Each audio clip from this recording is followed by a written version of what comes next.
સમાજ પૈસાદાર નથી થયો, એની સમજણ ઘટી છે ને, એટલે બેફામ ખર્ચા કરીને આજે જ્વાળામુખી ઉપર બેઠો છે. આપણે સુખી થવું હોય તો આપણી હેસિયત પ્રમાણે ખર્ચ કરીને પછી પ્રસંગ કરો તો સુખી થઈ શકાય. આપણે ક્યારે આવું લાંબુ વિચારતા જ નથી. અત્યારે બીજા ખર્ચા મોં ફાડીને બેઠા છે. આજે કોઈ પરિવારમાં કેન્સર, એટેક, બ્રેન સ્ટ્રોક જેવો રોગ આવે ને તો ઘરનું મકાન વેચ્યા વગર સારવાર પૂરી થાય એમ નથી. એવું વિચારો તો ખરા. અને અહીંયા જો બેઠેલા બધાના ઘરમાં રાતે 2 વાગે એટેક આવે ને 5 લાખ રૂપિયા ઘરમાં હોય તો ચિંતા કરો, વાપરો. છે કોઈના ઘરમાં 5 લાખ? કે હોસ્પિટલે જઈએ તો તાત્કાલિક 40 હજારના 2-3 ઇન્જેક્શન આપી દે, જલ્દી સારું થાય?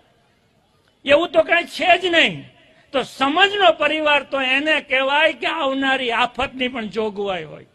આપણે કમાઓ, એમાંથી બચત કરો, અને પહેલું કામ તો મેડિકલ ઇન્સ્યોરન્સ ઉતારી લો. ઓચિંતાની આફત ઘરમાં ન લાવવી હોય તો. દરેક ઘરમાં બહેનો આજે સાંજે ઘેરે આવે ને પૂછજો કે આપણા ઘરમાં બીમાર પડીએ તો વીમો છે? 50%ના ઘરમાં આ મેડિકલ પોલિસી નથી, અને પરિણામે ઓચિંતાનો સ્ટ્રોક આવશે. આજે એટેકમાં તો હોસ્પિટલમાં જગ્યા નથી તમારી કેથલેબમાં ઓપરેશન કરવાની, અને બ્રેન સ્ટ્રોક આવે ને પેરાલિસિસ થાય ને તો 2-3 હોસ્પિટલમાં સારવાર થાય, ક્યાંય આજે જગ્યા નથી લોકોને દાખલ કરવાની. આની તમને ખબર નથી. અને ઓચિંતા ઘરમાં કંઈ આવે તો એની સારવારના પૈસા ક્યાંથી, એવું તો આપણે કોઈ દી વિચાર્યું નથી. હવે વિચારવાનો સમય પાકી ગયો છે કે મેડિકલ પોલિસી હોય તો રાતોરાત આપણે દેવાદાર ન થઈ જઈએ. છોડો, આ રોગ તો ઓચિંતાનો આવે છે. આપણા વધુમાં વધુ ખોટા ખર્ચા હોય તો આપણા પ્રસંગોના છે. એમાં લગ્નએ તો હદ કરી નાખી છે. સામાન્ય લગ્ન કરે ને તો રસોડાનો ખર્ચ નથી થતો, એટલો પ્રી વેડિંગ અને બ્યુટી પાર્લરનો ખર્ચ થાય છે. એ ક્યારે વિચાર કર્યો છે ખરો? આ જરાય હસવાની વાત નથી, ચિંતા અને ચિંતન કરવાની વાત છે. દીકરીના લગ્ન હોય અને તમે બ્યુટી પાર્લર કે પ્રી વેડિંગમાં 1-2 લાખ ખર્ચી નાખો છો, એને બદલે એ જ લાખ રૂપિયા દીકરીને કરિયાવરમાં સાથે આપો ને તો તમારી દીકરી મહિને 1000 કમાતી થઈ ગઈ. એવો વિચાર ક્યારે આપણે નથી કરતા. હવે તો દીકરીને તમે લગ્ન કરો ને તો જો તાકાત હોય તો 1 લાખ 2 લાખ એને હારે આપો, જેથી કરીને એ સમાનભેર જિંદગી જીવી શકે. આપણે તો દેવું કરીને આ બધું કરીએ છીએ. મહેશભાઈ, સુરતમાં રહેતો આપણો મધ્યમ વર્ગ 90% કોઈ સંતાનના લગ્ન થાય ને 90% દેવું કરીને લગ્ન કરે છે. 90%. એ સુખી ક્યારે થાય? દીકરાના લગ્ન તમે દેવું કરીને કરો છો ને, એ દીકરો દેવા મુક્ત નથી થતો. અને દેવા મુક્ત ન થાય ને, ઘરમાં જો કંકાસ આવ્યો ને તો એ પરિવારને આત્મહત્યાના દરવાજા સુધી મૂકવા આપણે જઈએ છીએ. આ ઢોલ વગાડીએ છીએ ને એ જાન માટે નહીં, આ દેવાના ડુંગરમાં દાખલ કરવા માટે આપણે ઢોલ વગાડીએ છીએ કે આવ, હવે તું આવી જા. અત્યાર સુધી હું વ્યાજ ભરતો હતો, હવે તુંય ભર. આપણે બેન્ડ બાજા વગાડીએ. આ બધું વિચારવાની જરૂર છે. અને તમે બહેનો ક્યારે વિચાર કર્યો છે? ક્યારે લગ્ન હોય દીકરીના, ગામ આખાને આપણે ફળિયામાં જમાડતા, અહીંયા વાડીમાં જમાડીએ. 500 માણસની જાન હોય કે ના વધારે લાવજો, જાનને જમાડીએ. અને એ દીકરી સાસરે જાય, ન કરે ને નારાયણ, એ દીકરી દુખાય વિધવા થાય ને તો એને બાળકોને ફી ભરવા માટે આ જાનમાં જમી ગયેલા 500 રૂપિયા પણ આપતા નથી. તમને ખબર છે? તમે તમારા બાળકોની આ સલામતી નથી જોતા? ખોટા ખર્ચા બંધ કરીને આવી નાની નાની વાતમાં વિચારો. એટલે પ્રી વેડિંગ, બેન્ડ વાજા, ફટાકડા, ખોટા ખર્ચ બંધ કરીને જે વરરાજાના લગ્ન થાય ને એને 1 લાખ રૂપિયા વધવા જોઈએ કે તો મૂડી મૂકી દે, એની આવક શરૂ થાય. આવક કરવાની જરૂર છે. આ પીડા એટલે બોલે છે, એક નહીં 5-5 વ્યક્તિ એક પરિવારમાંથી અવસાન પામ્યા છે.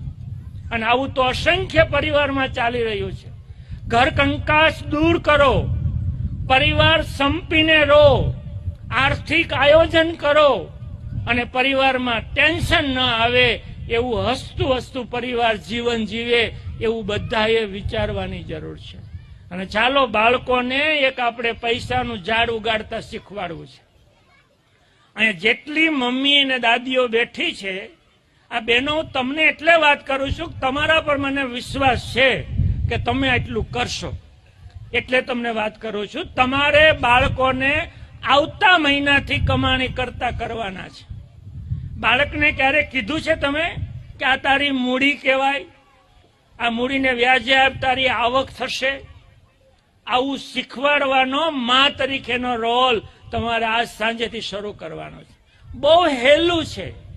બાળકની પોતાની આવક ક્યારે થાય? એ કંઈક જતું કરે, એનો આનંદ જતો કરે ને એના બદલામાં પૈસા મળે ને તો એ કમાણી કરી કહેવાય. ચાલો, બહુ હેલું છે. આજે સાંજે ઘેરે જઈને તમારે કહેવાનું, પપ્પા છોકરા પપ્પાને કે આપણે આવતીકાલે હોટલમાં જમવા જવું છે પપ્પા. તો કોઈ પપ્પા ના પાડે એમ નથી. સારું, કાલે જાશો. પછી કાલ સાંજે જતા પહેલા બેસો પપ્પા. બાળકોને આવું શીખવાનું. પપ્પા આપણે હોટલમાં જમવા જાય તો કેટલો ખર્ચો થાય? તો પપ્પા કે 1000 તો થાય. સારું, આપણે જમવા નથી જવું, 500 તમારા અને દીકરી કે લાવો 500 મારા. પપ્પા 500 લઈ લેવા. આ તમારી બાળકની કમાણી છે. એને ખાવાનું જતું કર્યું અને એના બદલામાં 500 મળ્યા. એ દીકરીની મૂડી છે. એ જ રીતે કપડાં લેવાના હોય ત્યારે એમ કહેવાનું, કપડાં મારે 4 જોડી લેવાના છે, 10,000 રૂપિયા થાય. સારું, હવે મારે 2 જ જોડી લેવા છે, 5,000 બચ્યા ને પપ્પા, 2,500 તમારા, 2,500 મારા. તો દીકરીની 3,000 મૂડી થઈ કે ન થઈ? આવું તો દરેક ડગલે ને પગલે આવે. અને 3,000 રૂપિયા એ દીકરી કે દીકરાના કાકા કે મામા કે ફૂવા કે બનેવી જે યોગ્ય કમાતા હોય, વ્યવસ્થિત વ્યક્તિ હોય, એને દીકરો કે દીકરી એમ કે લો કાકા, આ 3,000 રૂપિયા મારી મૂડી છે, મારે તમને વ્યાજે આપવા છે. આ 3,000 રૂપિયા તમે રાખો અને દર મહિને તમારે 30 રૂપિયા મને તમારે આપવાના. તમારો બાળક 30 રૂપિયા કમાતું થયું કે ન થયું? બાળકને પોતાની આવકનો અહેસાસ કરાવો.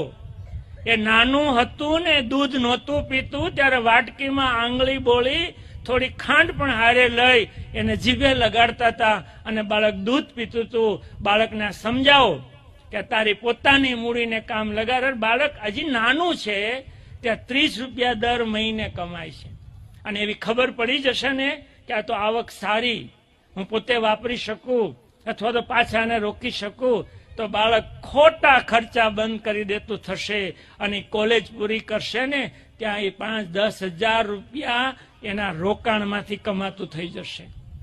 આ સામાન્યથી એક ઘરમાં આને કહેવાય પૈસાનું ઝાડ.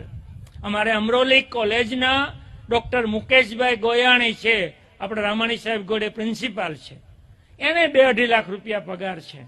બીજી બધી તો રોકાણ કરે છે, પણ દરરોજ ઉઠે સવારે, નાસ્તો કરે અને નાસ્તાના ટેબલ ઉપર જેને દીકરી દેખતી હોય એમ દરરોજ 1,000 એફડી બેંક ઓફ બરોડામાં મૂકે. દરરોજ દિવસ ઉગે અને દીકરીના નામે 1,000 રૂપિયા મૂકે છે. એ દીકરી 21 વર્ષની થશે ને ત્યારે 1.5 કરોડ રૂપિયા આવશે અને પૈસાનું ઝાડ કહેવાય. જે દિવસે તમને બચત અને એનું તરત રોકાણ અને રોકાણની આવક બરાબર સમજાઈ જશે ને ત્યાં બેઠેલી તમામ બહેનો કમાતી થઈ જશે. દીકરીના લગ્ન હોય, મારે એવી સમજણી દીકરી જોવી છે કે દીકરીના લગ્ન હોય ત્યારે એમ કે પપ્પા ખર્ચ કરો માં, તમારે દેવું તો કરવાનું જ નથી. અને છતાંય પપ્પા પહોંચતા હોય તો એમ કે મને 3 લાખ રૂપિયા મારે એફડી આપી દો. તમે 3 લાખ રૂપિયા ખોટો ખર્ચ, એને પ્રી વેડિંગ ન કરાવ્યું, આખું ઘર બ્યુટી પાર્લરમાં ન ગયું, ફટાકડા ન ફોડ્યા, મોટું જમણવાર ન કર્યું અને 3 લાખ રૂપિયા માત્ર દીકરીને આપ્યા હોત તો તમારી દીકરી દર મહિને 3000 રૂપિયાની કમાણી કરતી હોત. આ કમાણી સામાન્ય નથી. બહેનો, આ સમયમાં સમાનભેર જિંદગી જીવવી હોય તો પોતાની કમાણીની જરૂર છે. યાદ રાખજો, જેને પણ સમાનભેર જીવવું હોય એને પોતે કમાવવું પડશે. અને એ બહેનોને કમાવા માટેનો સૌથી મોટો હથિયાર છે બચત કરો. મહેશભાઈ, અમારે એક બિલ્ડર છે, GR આસોદરિયા સાહેબ, રઘુવીર બિલ્ડર્સ. એ અહીં સુરતમાં આવ્યા. CA હતા, તરત પ્રેક્ટિસ શરૂ કરી અને દેહમાં એની જમીન હતી. ત્યારે એણે એવો સંકલ્પ કર્યો કે દેહની જમીનનો જે ઉપજ આવે એની પત્નીને કે હું તને આપીશ. અને એ બેને દર વર્ષે જે દેહની ઉપજ આવે એને પત્નીને આપે. પત્ની પૈસા એના કંપનીમાં જ વ્યાજે આપે, એનું વ્યાજ મેળવે. વધુ પૈસા થયા તો એકાદું મિલકત રાખે. એમ કરતા કરતા આજે એ સાહેબના પત્ની ઓછામાં ઓછી 10 કરોડ રૂપિયાની મિલકત એક મહિલા ધરાવે છે. તમે જિંદગીમાં નહીં જોવો 10 કરોડ, પણ તમે ધારો તો તમારા ઘરમાં પૈસાનું ઝાડ વાવી શકશો. કરો આજથી શરૂઆત. હું એક રઘુભાઈ સોજિત્રા છે, એને ઓળખું છું. આવો જ એક કાર્યક્રમ હતો, મને બેનનું નામ યાદ છે, મધુબેન. બચતની વાત કરી.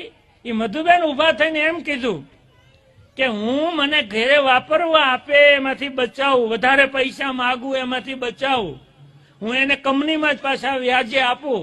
મારી દીકરીના લગ્ન થયા ને તો મેં મારી પોતાની મૂડીમાંથી 20 તોલા ઘરેણા મેં મારી દીકરીની મા તરીકે આપ્યા છે, મારી કમાણીમાંથી. ક્યારેક મારી કમાણીનો આનંદ તો બહેનો લેતા શીખો. એ લેતા ત્યારે શીખી શકાય આપણે બચત કરીશું તો. ઘનશ્યામનગર ગામ બહુ સમજણું છે અને આજે મહેશભાઈ પણ ઘણી વાતો કરવાના છે, એટલે વિશેષ મારે નથી કરવી. પણ આપ સૌએ મને ખૂબ શાંતિથી સાંભળ્યો એ બદલ આપ સૌનો ખૂબ ખૂબ આભાર. Thank you.